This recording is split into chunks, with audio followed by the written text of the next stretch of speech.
naaliwan sa kanyang reaksyon sa gamu-gamo habang nagtitaping ng lolong. Sa likod ng seryosong tema ng primetime action drama series na Lolong, Pangil ng Maynila, hindi rin nawawala ang mga nakakatuwang tagpo na nagpapagaan sa trabaho ng buong cast. Isa na rito ang naging karanasan ng batikang aktres na si Jean Garcia habang nasa gitna ng taping. Sa isang di inaasahang pagkakataon, bigla siyang sinalakay ng mga gamu-gamo habang nakapwesto sa gilid ng set at naghihintay ng kanyang eksena.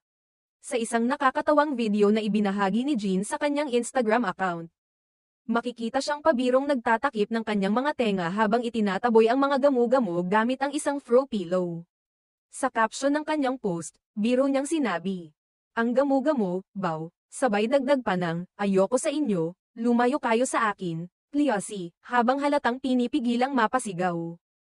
Ang sitwasyon ay mas naging nakakatawa pa dahil ayon sa kanya, hindi siya